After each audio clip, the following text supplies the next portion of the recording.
Thanks for visiting Buffzone.com. My name is Kyle Ringo. I'm the CU beat writer for the Daily Camera newspaper. With me, as always, is veteran Daily Camera sports columnist Neil Welk. And Neil is 5'2", 120 pounds, but I'm convinced that even he could complete a pass this week against Iowa State and Colorado's defenses. Iowa State is giving up 74% completion percentage, and the Buffs aren't far behind at 67%. Neil, what do you think? Well, Kyle, you're 5'6", about 275 right now. Although you have been on that diet and it's looking good. It's looking much better. We're proud of you. We're keeping you. He's down to 6 or 7 donuts a day, and that's a big step forward for Kyle. But yes, I think you're right. I think this is the worst defense the Buffaloes will have seen all year long. Iowa State has not played well in virtually any phase of the game. This is a game that Colorado should be able to throw the ball against. Of course, Kansas State's defense was not supposed to be great, and we saw what happened last week. Neil, I don't think you could say that Colorado's offense should be able to throw the ball against anybody. They haven't proven they can do that in any regard this year, and I'm going to have to see it before I believe it. This offense is bad at throwing the football. It is bad at throwing the football. They should be able to, let's say they should be able to move the football against Iowa State. The second half, for whatever reason, again in that game against Kansas State last weekend, we saw them all of a sudden start running the football again. They ran for 225 yards in the game, 223 yards in the second half. The coaches couldn't explain it. They couldn't say why they all of a sudden found their running game. But if they're going to stay out of the basement, and we've gone ahead and dubbed this weekend the Big 12 Basement Bowl, then the Buffs have to move the football against Iowa State. Can they move it?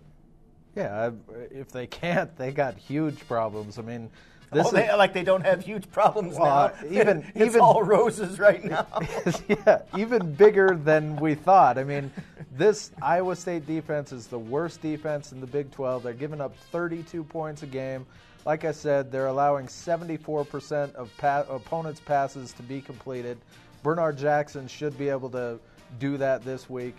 I think the key to this game is if the Buffs defense can get back to playing like it had been playing, or do they continue to take a slide? The last 2 weeks, the Buffs against true freshman quarterbacks have made those quarterbacks look like all-stars. Josh Freeman last week for Kansas State completed 22 of 26 passes. How does that happen?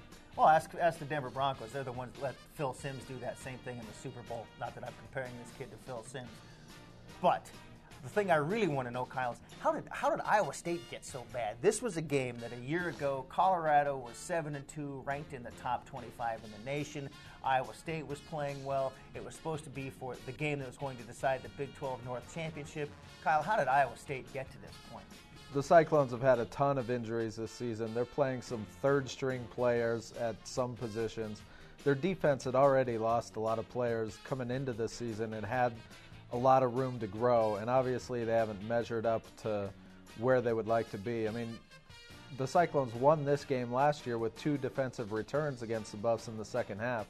The defense has been atrocious, as we've detailed. The offense hasn't lived up to expectations. Quarterback Brett Meyer was supposedly the best quarterback in the Big 12 in the preseason polls and rankings, and he hasn't lived up to that. Part of that is because his running game hasn't been working with Stevie Hicks as effectively as everybody thought. The offensive line hasn't blocked as well as everybody thought it would. Wide receivers have been injured. It's just been a disaster for them. Well, it sounds very familiar, Kyle. It sounds like something we've seen here in Boulder. The question you have to ask is, and I'll throw this one back to you, is Dan McCarney gone? I would say he is. I mean, you don't hear rumblings about the coach losing his job a month before the season ends and there not be something to that. Dan McCarney has been at Iowa State for 12 years now. He's been an effective coach there. I mean, Iowa State wasn't exactly tearing it up before Dan McCarney got there. He's got them into position to compete for the Big 12 North title the past couple of years, even though they found a way to choke it away in the last regular season game each of the past 2 seasons. But Dan McCarney has not been able to take the program to the next level, and that's actually winning those games and getting the program to the Big 12 championship game. Wow, that sounds really familiar. I'm trying to think. Oh, wait, Ricardo Patton. Dan McCarney. I think we're going to see a parallel here. Wow. You really like Ricardo, don't you? Folks, tune in next week on Buffzone.com. Thanks for joining us.